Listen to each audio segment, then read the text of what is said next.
Olá, irmãos e amigos, bom dia, graça e paz da parte de nosso Senhor e Salvador Jesus Cristo. Aos que nos acompanham nessa transmissão de culto pela internet, sejam todos muito bem-vindos a este ambiente virtual de adoração. Estamos felizes em compartilhar com vocês este culto promovido pela Primeira Igreja Batista de Pelotas e gratos por mais esta oportunidade através da internet de cultuarmos ao nosso Deus.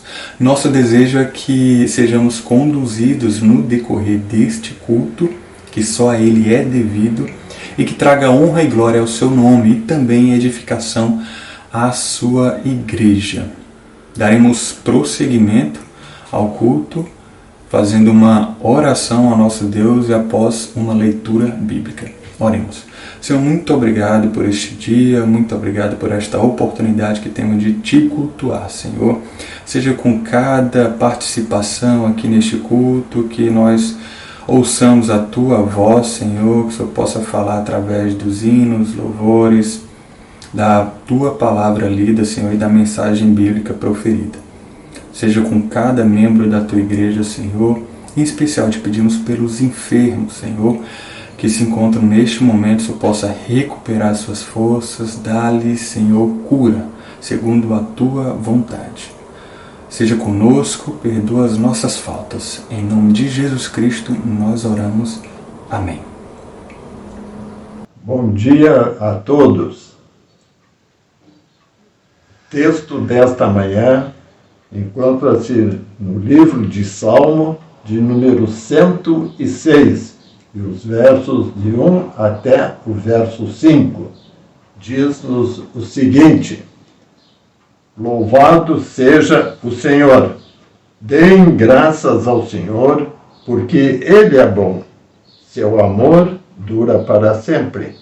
Quem poderá contar os feitos poderosos do Senhor? Quem poderá louvá-lo como Ele merece? Como são felizes os que fazem o que é certo e praticam todo o tempo. Lembra-te de mim, Senhor, quando mostrares favor ao teu povo. Aproxima-te e resgata-me, que eu compartilhe da prosperidade dos teus escolhidos, que eu me alegre na alegria do teu povo e exulte com aqueles que pertencem a ti. Amém. Tua fidelidade é grande, tua fidelidade incomparável é. É como tu, bendito Deus, grande é tua fidelidade, tua fidelidade é grande. Tua fidelidade incomparável é. Ninguém é como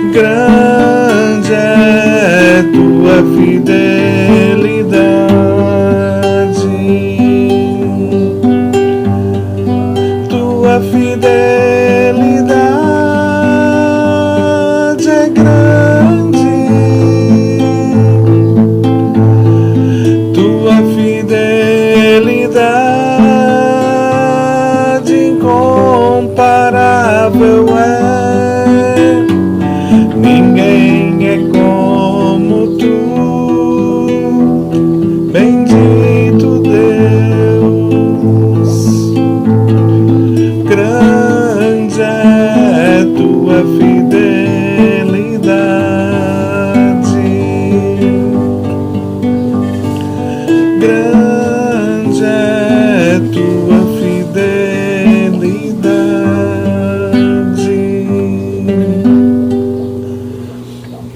Senhor nosso Deus, amantíssimo Pai, Criador do céu e da terra e tudo aquilo que nele há. Aqui estamos humildemente, Senhor, com a fronte virada para a tua face, para te louvar e bendizer o teu santo e eterno nome, para te pedir perdão das nossas faltas e dos nossos pecados, para nós poder chegar na beleza da tua santidade. Pai querido, eu estou aqui te pedindo que tu venha nos abençoar, venha nos consagrar, examina o nosso corpo nesse momento e a nossa alma, toca no nosso sangue e na nossa sensibilidade, e tira de nós agora, Pai, aquilo que não provém de ti.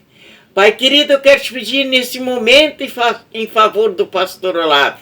Abençoa ele, Pai. Cura ele radicalmente. Vem abençoando. Toca nele com a tua destra fiel naquele hospital.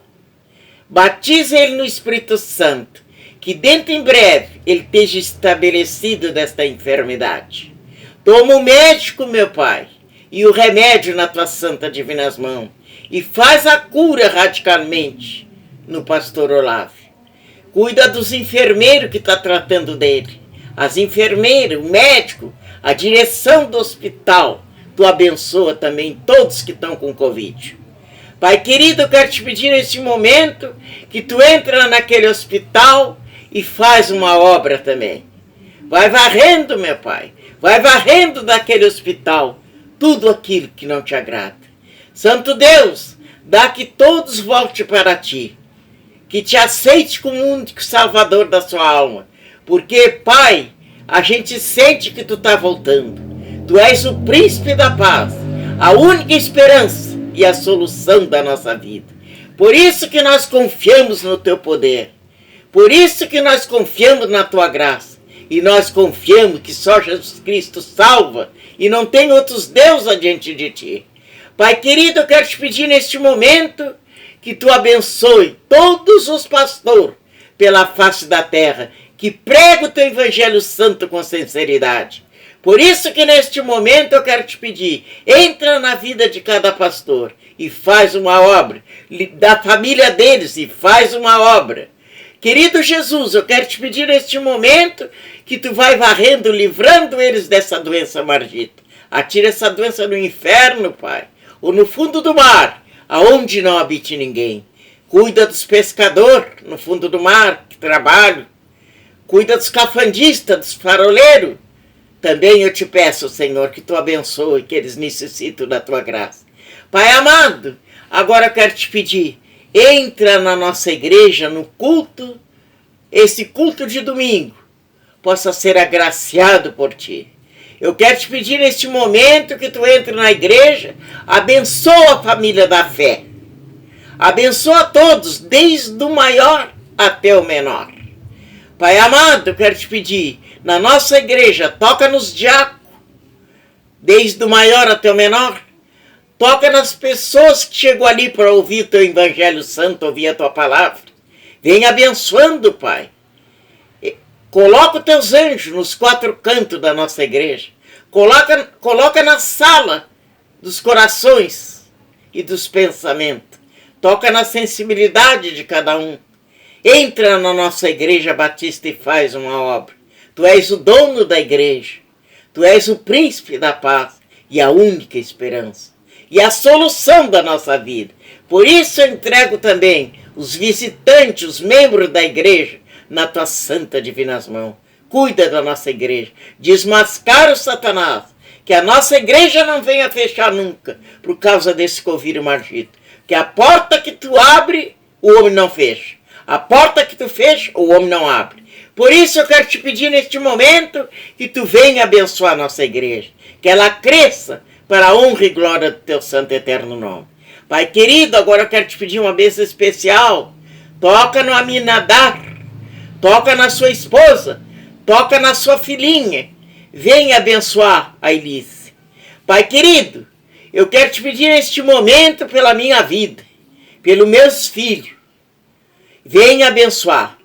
Pai querido, eu te peço neste momento que tu toque no nosso país. Abençoa também o presidente da nação, que ele saiba dirigir o país com amor e com justiça. Pai querido, eu te peço neste momento as eleições, aquele que tu já conseguiu, que tu desse a cadeira para eles, os que estão candidatos, que eles façam a tua vontade. Tu sabes, porque tu já sabe qual é que tu vai dar a cadeira, que já tem, porque tu és o dono da cadeira. Tu és o dono do mundo inteiro. E por isso eu te peço agora, neste momento, que tu abençoe os candidatos das eleições, desde o maior. E agora eu te peço que tu abençoe o mundo todo, porque tu és o dono do nosso mundo. Tu és o dono da nossa vida. E por isso, humildemente, eu quero te pedir que tu venha abençoar, porque a gente confia. Eu confio no teu poder e a família da fé também confia no teu poder. E por isso nós te pedimos, vai varrendo o que não te agrada da nossa vida. Quero te pedir neste momento também, Senhor, do fundo do nosso coração, restaura o nosso pensamento, toca no nosso sangue e toca na nossa vida. Pai amado, eu quero te pedir por todos os pregadores que pregam o teu evangelho. E eu te agradeço por tudo que nós temos. Nós reconhecemos que tudo é feitura tua. E por isso eu termino a minha humilde oração te agradecendo por tudo. Por tudo, pelo pão de cada dia, pela saúde. Eu te peço, porque tu disseste na tua palavra santa, meu Pai, creia no Senhor Jesus Cristo, que será salvo tu e a tua casa. Buscai o reino de Deus, porque o mais todas as coisas serão acrescentadas. Por isso que neste momento, Paizinho querido, nós estamos aqui humildemente, com a fronte virada para a tua face, para te louvar e bendizer o teu santo, eterno nome. Ainda que o choro venha pela noite, mas o sorrir vem pela manhã, porque teu sangue é que nos garante a vitória. Pai querido, eu termino a minha humilde oração te pedindo e agradecendo por tudo. No nome santo de Jesus, abençoa também a Juliana e guarda ela, cuida dela em nome de Jesus. Amém? Que assim seja e assim será. Em nome de Jesus. Graças a Deus, nós confiamos em Ti. Amém.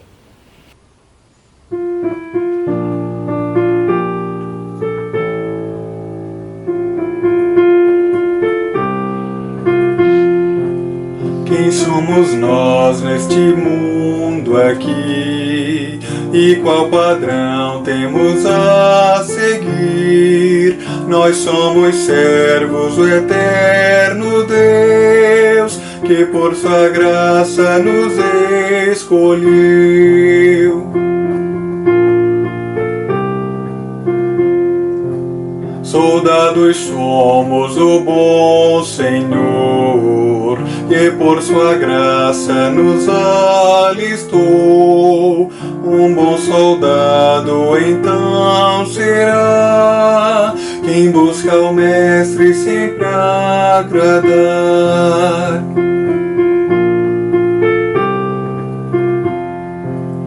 E qual atleta devemos ser? Segundo as normas, lutar, viver, no fim da luta de Cristo obter a recompensa, oh que prazer!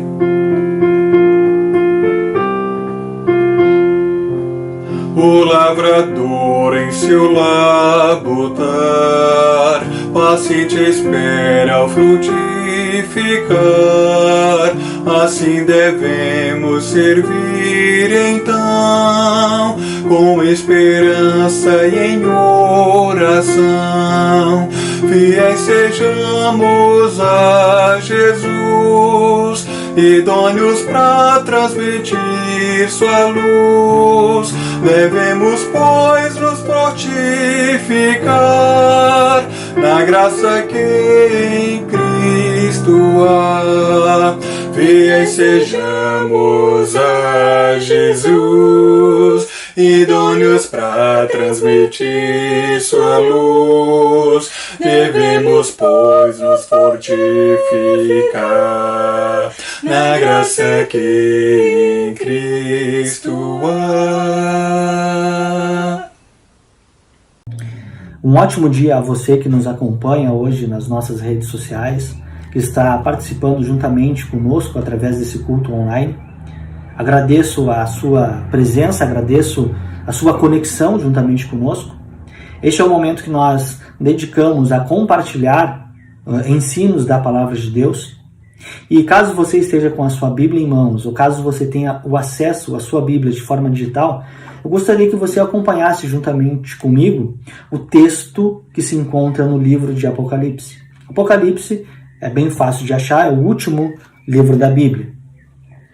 Nós vamos ler o capítulo 21, do verso 1 ao 7. Capítulo 21, do verso 1 ao 7. Dentro desse tema, nós vamos abordar o que eu gostaria de compartilhar com você nesse dia. A esperança, a certeza de um futuro melhor. Como nós encontramos isso? Através da Palavra de Deus. Nós vamos ver, através desse texto, o que a Palavra de Deus tem a nos ensinar a respeito dessa realidade. Apocalipse 27, do verso 1 ao 7. Então vi um novo céu e uma nova terra, pois o primeiro céu e a primeira terra tinham passado, e o mar já não existia. Vi a cidade santa, a nova Jerusalém, que descia do céu, da parte de Deus, preparada como uma noiva adornada para o seu marido. Ouvi uma forte voz que vinha do trono e dizia: agora o tabernáculo de Deus está com os homens, com os quais ele viverá. Eles serão o seu povo, o próprio Deus estará com eles e será o seu Deus. Ele enxugará dos seus olhos toda a lágrima. Não haverá mais morte, nem tristeza, nem choro, nem dor, pois a antiga ordem já se passou. Aquele que estava assentado no trono disse: estou fazendo novas todas as coisas. E acrescentou: escreva isto, pois as palavras são verdadeiras e dignas de toda a confiança. E disse-me ainda: está feito. Eu sou o Alfa, o Ômega, o princípio e o fim. Quem tiver sede, darei de beber gratuitamente da fonte da água da vida. O vencedor herdará tudo isso, e eu serei o seu Deus, e ele será o meu filho. Amém? Quando nós abordamos essa questão de Apocalipse, normalmente na nossa sociedade como um todo, ou até mesmo através de ficção científica, nós adentramos a questão dos momentos finais da humanidade. A destruição do mundo, o dia que chegará, o momento em que vai colapsar de alguma maneira toda a estrutura que nós vivemos hoje e por fim, o mundo e a humanidade irá acabar. Essa é a relação normal que nós, quando abordamos a questão de Apocalipse, vem à nossa mente. O caos, o Armagedon, a destruição final. É isso o que normalmente nós associamos, a desgraça, né, que está por vir. Mas, na verdade, o termo Apocalipse trata de revelação. Revelar, demonstrar, tornar público todo aquilo que estava encoberto de alguma maneira. Quando nós associamos esse termo, nós fazemos a referência ao descortinar de uma peça teatral. Nós não sabemos os personagens que estão lá e nem aquilo que eles vão apresentar ao público, porque eles estão atrás da cortina. E quando nós abrimos essa cortina, nós tornamos público tudo aquilo que estava oculto. Só que o livro de Apocalipse faz uma referência, uma revelação ao quê? Simplesmente a destruição final? Não. A mensagem central de Apocalipse é a questão da pessoa de Jesus Cristo em sua segunda vinda. Quando nós abordamos o Novo Testamento, nós podemos ver toda a trajetória da paixão de Cristo. Nós vemos que um Cristo sofredor, compadecente com a humanidade, um Cristo que carrega uma cruz e é crucificado e é morto pelo Sinédrio e pelos romanos. Muitos podem entender que, na verdade, essa questão da morte de Jesus Cristo pode ser até uma questão de fraqueza de um Deus. Nós terminamos a história do Novo Testamento com Cristo sendo, de alguma maneira, ressurreto, ou vencendo aquele estado de morte e aparecendo para alguns de seus discípulos. O que dá a entender que a pessoa de Jesus Cristo ressuscitou, mas ressuscitou somente para aqueles que creem. Algo muito enigmático.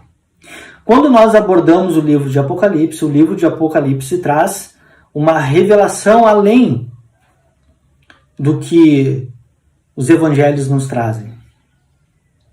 Quando nós lemos o livro de Apocalipse, nós vemos a pessoa de Jesus Cristo em uma posição totalmente diferente da posição que ele estava quando andou sobre a terra.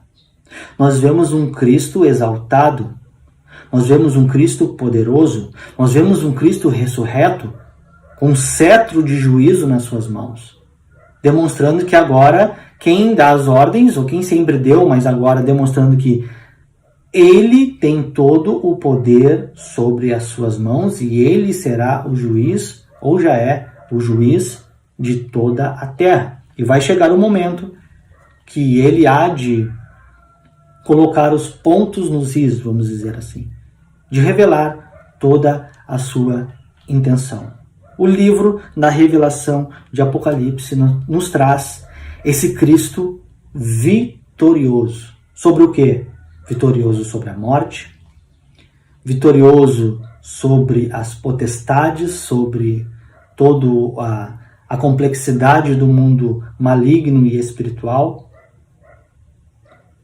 vitorioso até mesmo sobre os seus perseguidores e inimigos ferrenhos. O livro de Apocalipse nos traz um Cristo exaltado e poderoso.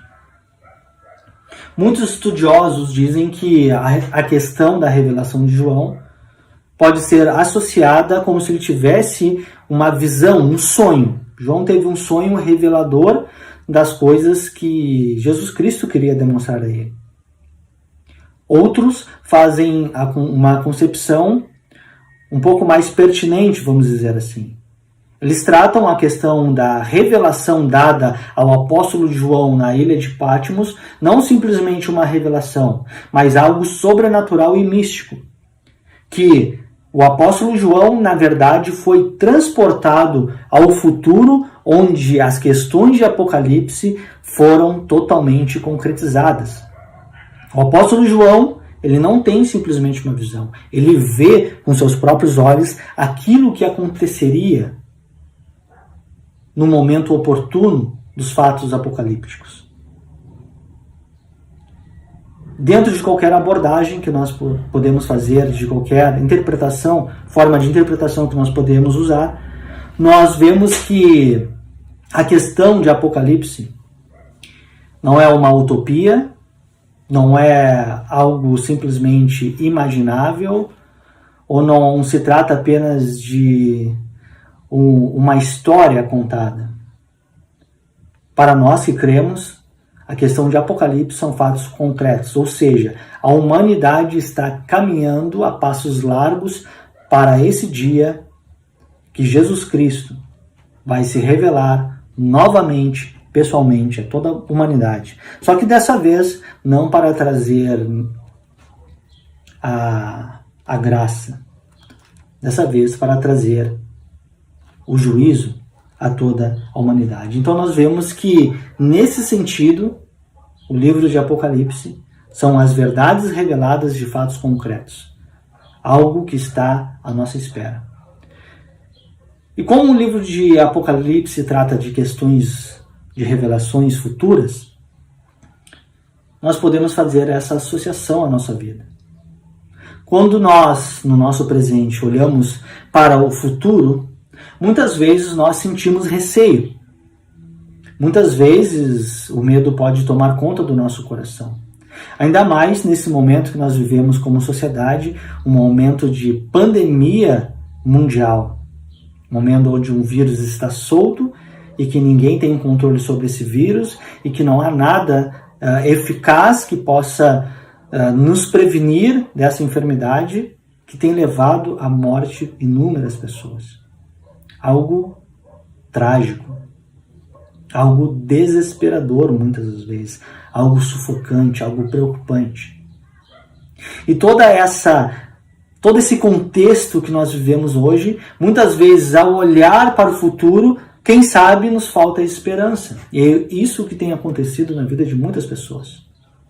Muitas pessoas têm contraído doenças, enfermidades mentais, síndromes do pânico, depressão, tentativas de suicídio, tantas outras questões que têm, de alguma maneira, afligido a sociedade, que têm gerado medo, tristeza no nosso coração. E aparentemente, ao olharmos para o futuro, quem sabe a gente pode olhar para o futuro sem muita esperança. Particularmente, né, quando nós conversamos a respeito do futuro, eu e a Raquel, né, estamos esperando o Emanuel. E muitas vezes nós nos perguntamos, nós nos questionamos, e até um certo receio em relação ao futuro. Como será o nosso mundo, né, daqui uns anos, quando o Emanuel for adolescente, for jovem, for independente? Como será que estarão? Como vai estar toda essa questão? Então essas são incertezas que vêm ao nosso coração. E incerteza que pode vir a impactar a vida de muitas pessoas. Nós vemos conflitos sociais, nós vemos conflitos religiosos, vemos conflitos ideológicos, vemos conflitos culturais, nós vemos conflitos em muitas partes do mundo.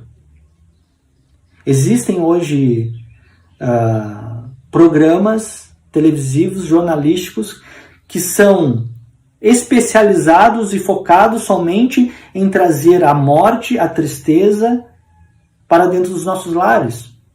Ficam 24 horas andando, sobrevoando as cidades e andando via terrestre também, procurando um roubo, procurando um assassinato, um sequestro, uma morte, para trazer isso como informação para a sociedade. Isso tem gerado algum certo pânico, medo, incerteza no coração de muitas pessoas. Alguns enfrentam essas incertezas com coragem, determinação, com esperança de dias melhores. Outros acreditam que a tendência, muitas vezes, é piorar.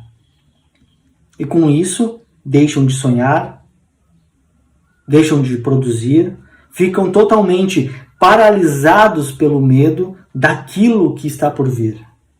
E dentro dessa perspectiva, daquilo que nós esperamos em relação ao nosso futuro, existe o fato concreto relacionado à vontade de Deus.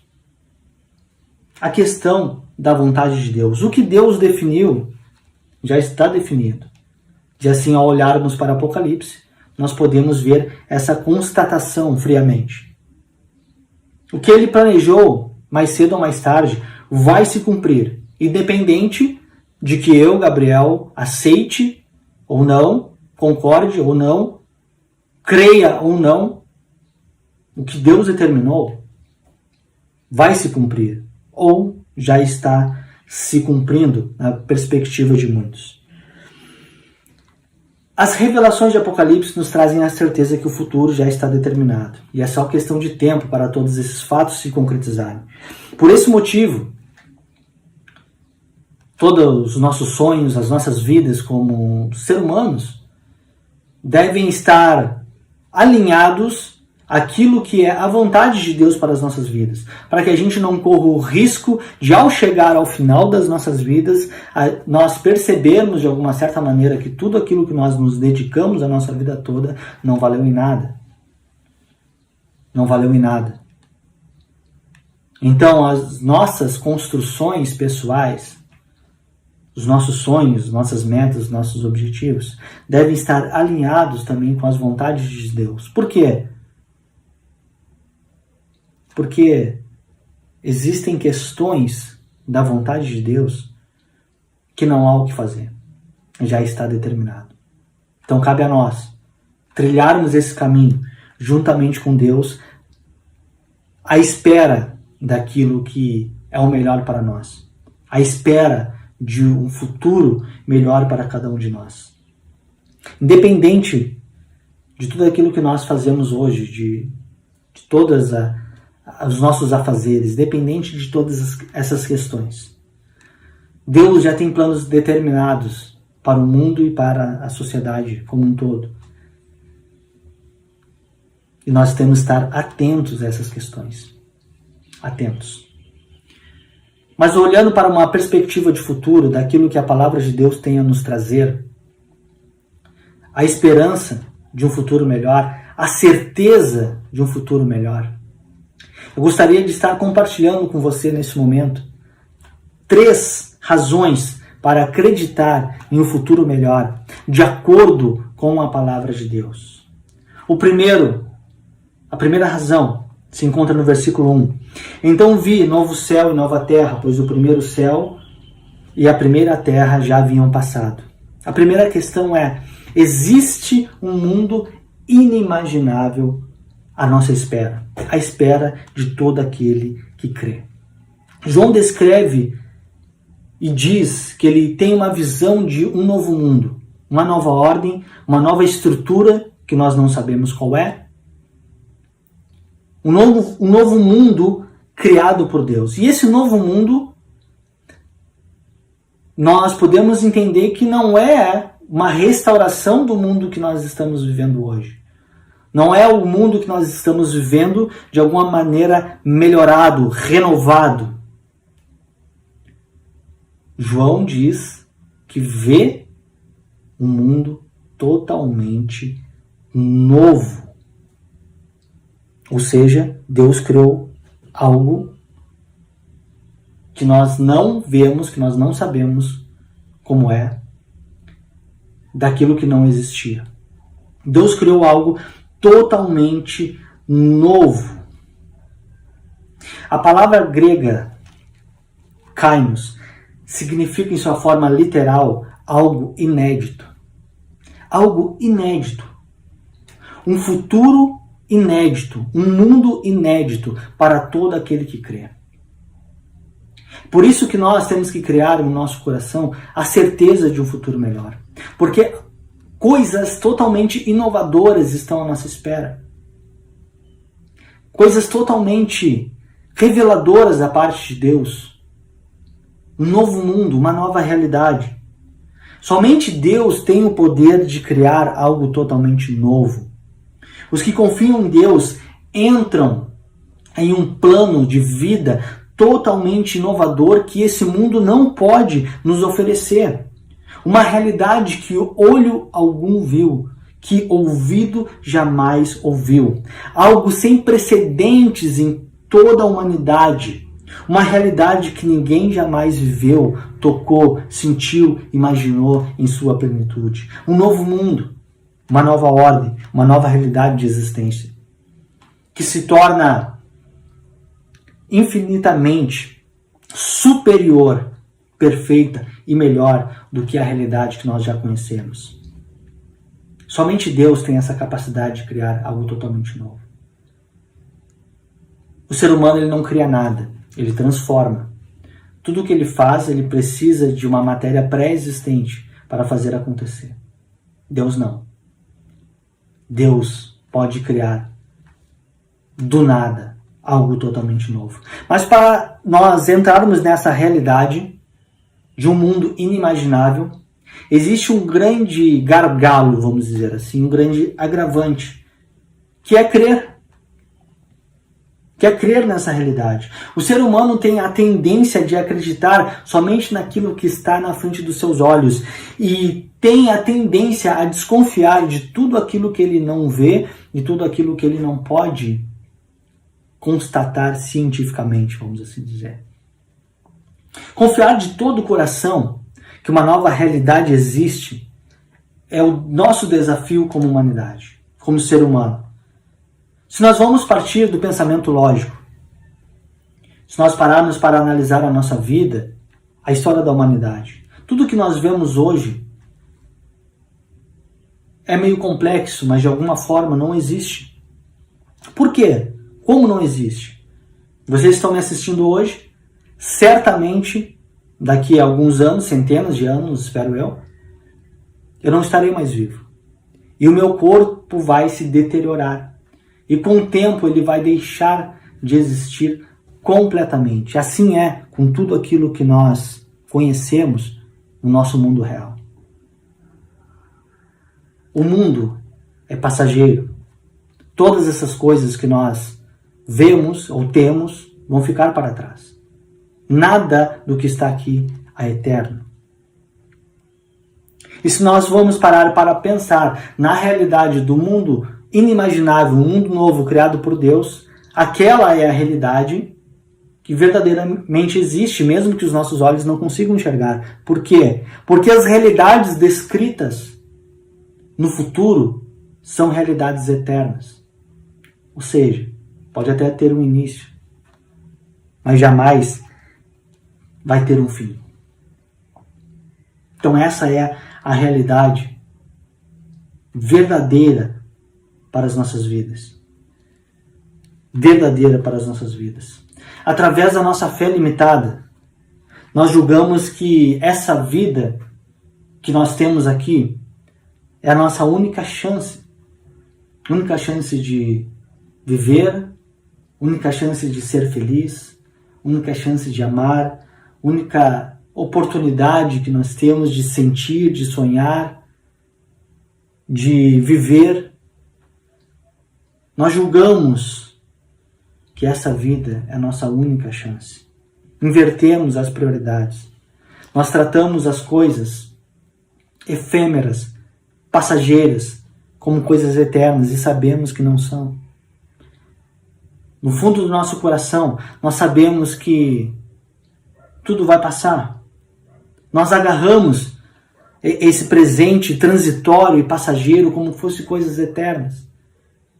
E queremos viver intensamente essa vida porque na nossa mente é a única oportunidade que nós temos de viver, de sentir, de sonhar. E nós lidamos a questão da eternidade, a questão de um novo mundo, a questão das promessas de Deus como algo que não é uma verdade. Como algo que é ilusório. Como uma utopia que jamais vai chegar. Que nós não podemos, de alguma maneira, nos aventurar a nos agarrar a essa verdade porque ela pode não existir na realidade. Mas isso só está na complexidade da nossa mente. Em nossa racionalidade, nós encontramos enormes dificuldades de confiar nas certezas que nós não podemos ver, nem sentir, nem tocar, nem experimentar. As certezas da palavra de Deus. Certamente nós não teremos nenhuma experiência arrebatadora como a experiência de João, de ser levado ao futuro, vamos assim dizer. De enxergar com os nossos próprios olhos aquilo que nos aguarda. Por isso que a fé se torna algo fundamental para termos a certeza de um futuro melhor. A fé é a certeza de tudo aquilo que nós esperamos. Hebreus 11, verso 1 diz o seguinte: ora, a fé é a certeza daquilo que esperamos e a prova das coisas que nós não vemos. A fé é o fator diferencial para que a gente consiga desfrutar da certeza de um futuro melhor. Pela fé, nós conseguimos ver um futuro, sim, preparado por Deus. Pela fé, nós conseguimos acreditar que é algo real, que é algo incomparável a esse mundo, que é algo inimaginável. E nós depositamos a nossa esperança e a nossa certeza que mesmo que tudo ao nosso redor esteja de alguma maneira se destruindo, se desgastando na frente dos nossos olhos, nós temos a certeza que haverá de chegar o dia que nós vamos ter coisas melhores e eternas, verdadeiras, reais, diante dos nossos olhos. As coisas que não vão se consumir. As coisas que realmente vão preencher o nosso coração de uma maneira indescritível, de uma maneira incorruptível, de uma maneira que vai nos dar uma plenitude de senso, de felicidade, de maneira completa. A verdade é que muitas vezes nós trocamos algo totalmente inimaginável, um mundo totalmente novo, a certeza de uma esperança melhor, pelas ilusões desse mundo que parece real, mas que é passageiro. Um mundo que já está com a sua data de validade determinada, até o dia das coisas que estão descritas em Apocalipse acontecer e se concretizar aos olhos de todos. A obra de Cristo naquela cruz foi para nos dar uma nova vida, a garantia de uma certeza de um futuro melhor, que está além de toda a nossa compreensão.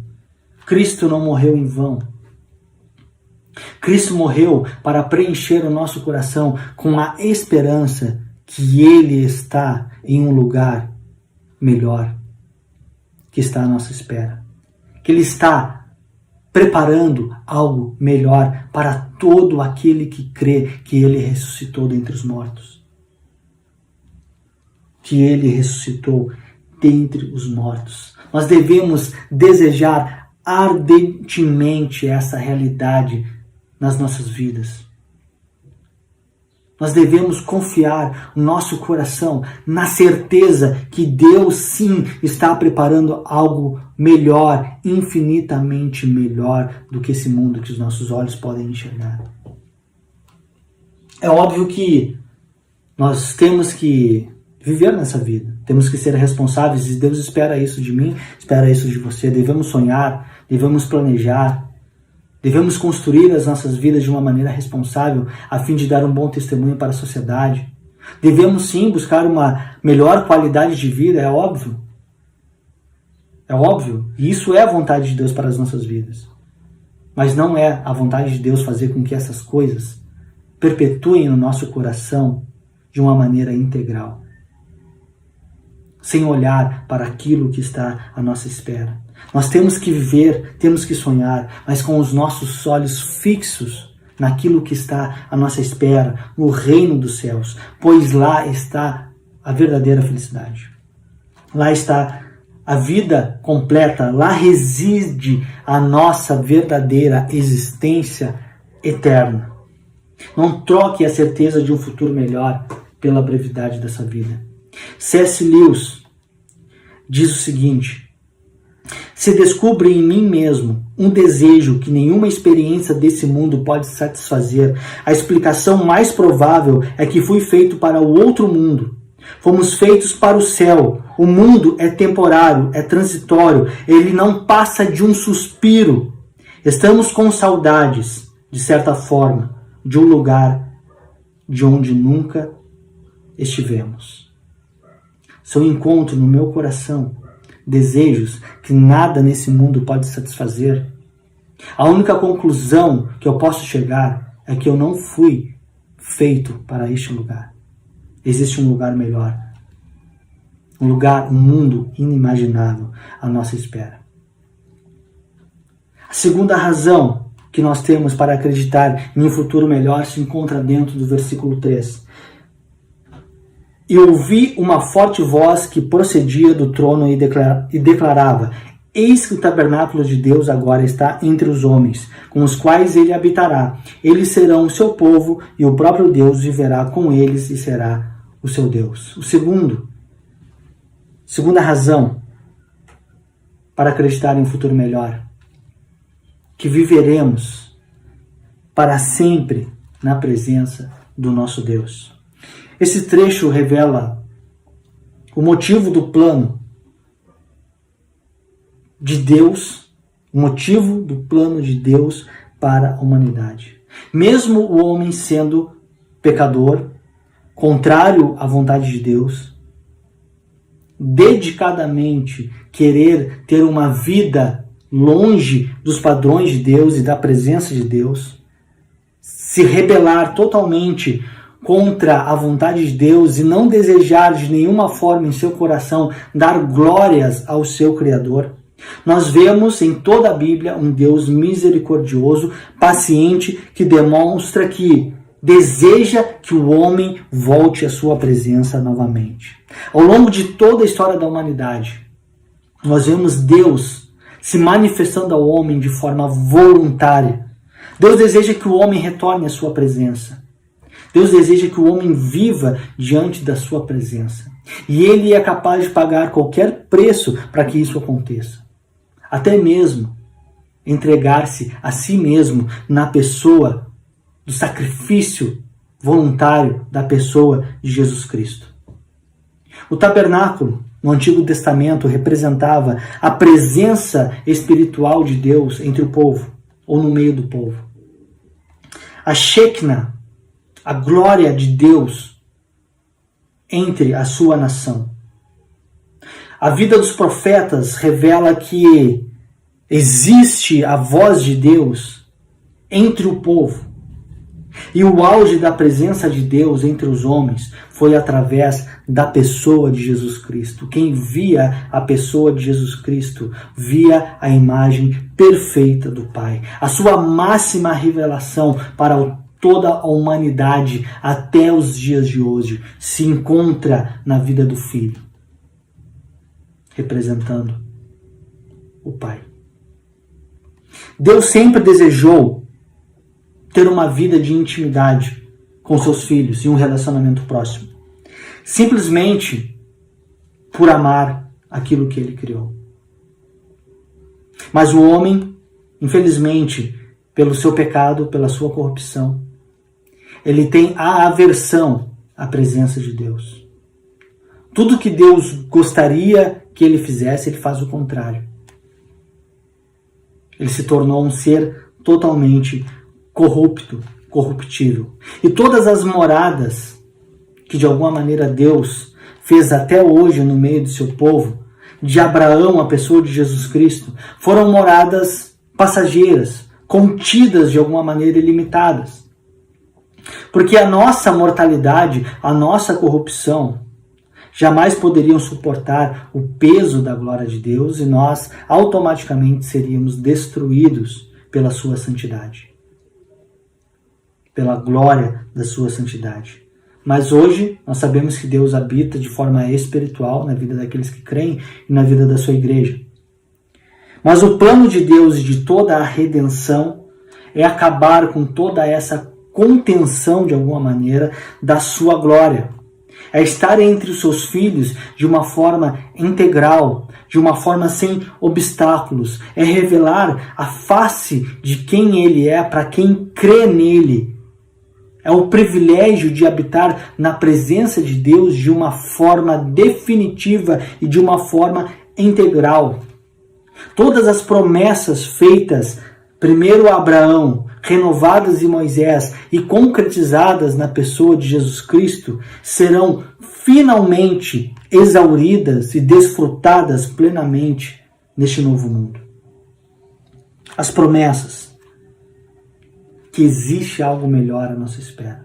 A promessa que a presença de Deus vai estar entre o seu povo. E eu faço uma pergunta para você. Existe, de alguma maneira, alguma certeza de vida melhor do que essa que a palavra de Deus lhe apresenta?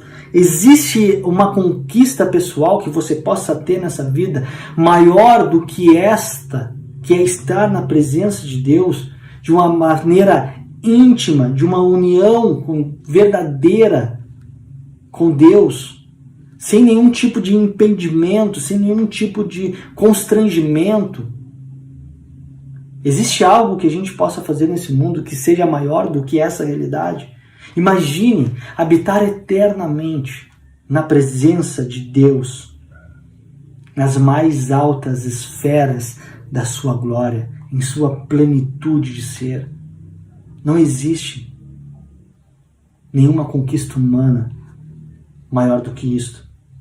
Nós sabemos que a questão de estar com Deus não é um mérito, não é uma conquista pessoal. Mas imagine ter a oportunidade de desfrutar da presença de Deus todos os dias das nossas vidas eternamente. Demonstrar a nossa gratidão a Deus e sentir de forma corporal o amor de Deus por nós. Hoje nós temos pequenos resplendores da glória de Deus, pequenas manifestações de Deus que vêm ao nosso encontro, seja através de uma revelação das Escrituras Sagradas, que nós sentimos Deus falando ao nosso coração, seja através de uma forma espiritual que nós sentimos a presença de Deus e nós já não conseguimos conter isso, nós já ficamos emocionados, ficamos arrepiados, muitas vezes nós choramos quando nós sentimos que Deus está naquele lugar, e isso que Deus está de uma maneira encoberta, isso que Deus está de uma maneira parcial. Imagina quando nós estivermos na presença de Deus sem nenhum tipo de barreira. Estar na presença de Deus sem nada que venha a nos atrapalhar a nossa visão, atrapalhar os nossos sentidos. Você já parou para pensar nessa realidade? Você já parou para pensar o que Deus tem proposto para todo aquele que crê, estar na sua presença por toda a eternidade, desfrutando do seu amor, desfrutando da sua glória?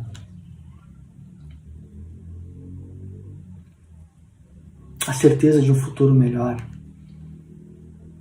está na presença de Deus permanente no meio do seu povo. Então, mesmo que as coisas muitas vezes estejam difíceis, mesmo que ao seu derredor paire apenas notícias negativas em relação ao momento que nós estamos vivendo, mesmo que de alguma maneira o mundo clame a você que tudo isso não é real, que Deus não existe, que isso são mentiras, continue confiando nas promessas de Deus. Continue depositando a sua esperança na vontade de Deus para a sua vida. Continue acreditando que Deus deseja ter você ao lado dele por toda a eternidade. Imagine quando esse dia chegar. Imagine você adentrando os portões da glória. Imagine você vendo o sorriso de Deus ao ver você chegar naquele lugar. Imagine estar na presença de Deus. A alegria de Deus em saber que você conseguiu vencer todos os obstáculos desse mundo, todas as dificuldades, para estar com Ele em glória. Imagina Ele ver que você não, de alguma maneira, não abandonou a sua fé nos momentos de provação, nos momentos de aflição, nos momentos de angústia. Você continuou confiando nas suas promessas. Imagine a sua alegria em saber que agora todas as coisas já passaram e que você está eternamente na presença de Deus, com início, mas sem fim. Os que confiam em Deus viverão em sua presença de uma maneira plena. Esse é o segundo motivo que nós temos para ter certeza de um futuro melhor. Spurgeon diz o seguinte: não deixe aquilo que é urgente tomar o lugar daquilo que é importante em sua vida. Não deixe aquilo que é urgente tomar o lugar daquilo que é importante em sua vida. O que tem tomado o seu tempo? O que tem preocupado o seu coração? Onde está a sua mente, os seus sentimentos, o seu coração, os seus pensamentos? Não deixe as coisas urgentes do dia a dia sobressaírem, de alguma maneira, a esperança, na certeza de um futuro melhor. Terceira e última razão que nós temos para acreditar em um futuro melhor. Neste novo mundo, não haverá mais dor e nem sofrimento. Verso 4. Ele nos enxugará dos seus olhos toda a lágrima. Não haverá mais morte, nem pranto, nem lamento, nem dor, porquanto a antiga ordem já está encerrada. A mesma voz que afirma João que Deus estabeleceu um novo propósito para a humanidade, onde diz que existirá um mundo inimaginável, onde diz que a presença de Deus vai ser real no meio do seu povo, sem nenhum tipo de contenção. A mesma voz agora afirma que as principais características do mundo que nós vivemos hoje vão deixar de existir. Quais são elas? A dor e o sofrimento. A dor e o sofrimento. A grande verdade é que muitas vezes nós não queremos aceitar que a dor e o sofrimento é algo inerente à vida humana. Seja por consequência do pecado de Adão, seja por consequência das nossas próprias escolhas erradas, seja por causa da ação de Satanás, ou seja até mesmo por fatores determinantes de Deus na história, a dor e o sofrimento fazem parte da vida humana. Queiramos nós aceitar ou não. Se você parar para pensar, nós já viemos ao mundo fazendo alguém sofrer. E alguém que mais nos ama, a nossa própria mãe. Nós sabemos que as mulheres falam que a dor do parto é uma dor horrível, mas ao mesmo tempo prazerosa. Mas não deixa de ser uma dor. Não deixa de ser o sofrimento. E essa é a grande realidade. No mundo existe dor. No mundo existe sofrimento. E quando nós passamos por esses momentos de dor e sofrimento, nós agimos como aversão, é óbvio, nós não somos masoquistas, nós não queremos sofrer ou gostar de sofrer.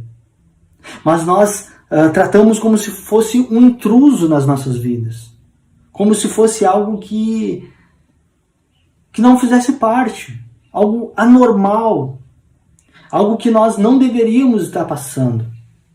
Mas a grande verdade é que a dor e o sofrimento estão presentes na vida humana e cada vez mais intensa. E para todo mundo ver. Desde a época de Adão até os dias de hoje. Muitos já não assistem mais os noticiários. Não assistem mais os programas de jornais, porque normalmente são só notícias terríveis. Ainda mais nesse momento que nós estamos vivendo. É só contagem de número de mortos. Só imagem de famílias chorando, de corrupção, de sofrimento, de injustiças sociais. Já nem ligam mais a televisão por causa desses motivos. Que é só coisa triste. Óbvio que a nossa vida não é só isso, mas boa parte do tempo, vamos e convenhamos, os noticiários, potencializam toda essa questão de sofrimento que nós vivemos na nossa humanidade. E nós, muitas vezes, ao tratarmos com a dor e sofrimento, nós achamos que isso é uma injustiça da parte de Deus e nós temos dificuldades por passar por esses momentos. Porque, afinal, o Deus que nós servimos pode todas as coisas. E seu dever seria intervir que o sofrimento venha e bata a nossa porta. Assim nós fazemos da fonte que deveria ser a nossa cura e a nossa consolação nos momentos de dores e sofrimento, nós fazemos a fonte do nosso sofrimento. Nós invertemos os papéis. Nós fazemos muitas vezes de Deus o motivo dos nossos sofrimentos. Muitas vezes culpamos a Deus pelos nossos sofrimentos. E quando nós agimos dessa maneira, infelizmente, nós impedimos de ser curados por Deus. Deus não é a fonte do nosso sofrimento. Deus é a fonte da nossa cura. Deus é a fonte do nosso conforto. Deus é a fonte da nossa força nos momentos de sofrimento e de dor. Porque os momentos de sofrimento e de dor são inerentes à vida de todo ser humano. Quer nós concordemos com isso ou não. Muitas vezes, Deus se apropria de algo que deveria ser uma maldição para transformar em uma bênção. Isso é uma coisa que nós não conseguimos explicar. É uma coisa que muitas vezes nós não conseguimos entender. Mas Deus é capaz de transformar essas dificuldades da nossa vida em bênção. Existe uma pessoa que se chama Nick Vujicic, e por anos ele fez um certo questionamento a Deus. Nick nasceu sem os membros superiores, sem os membros inferiores do corpo, devido a uma síndrome que impediu que os seus membros viessem a se desenvolver. E durante muitos anos ele procurava incessantemente obter uma simples resposta. Por que Deus? Por que o Senhor permitiu que isso acontecesse comigo? Após tentar se matar aos 8 anos de idade, Nick percebeu que com a sua fé conseguiria superar todos os problemas que enfrentasse em sua vida. Aos 17 anos de idade, ele fundou uma instituição sem fins lucrativos que se chama Vida Sem Membros, para ajudar pessoas com deficiência física a enfrentar as suas próprias limitações. Hoje ele é palestrante, pregador do Evangelho, onde o mesmo se intitula como as mãos e os pés de Deus para aqueles que não têm sobre a terra. Olha que coisa interessante. Nick nasceu com uma síndrome, sem os membros do corpo. E através dessa limitação dele, Deus usou a vida dele para alcançar a vida de outras pessoas e ser a mão e os pés na vida de outras pessoas através da vida do Nick. Como Deus tem essa capacidade tremenda de pegar as nossas dores, pegar os nossos sofrimentos e transformar isso em algo bom lá na frente que vai abençoar a vida de outras pessoas. Nick, ele disse a seguinte frase: tenho a chance de escolher. Você tem a chance de escolher.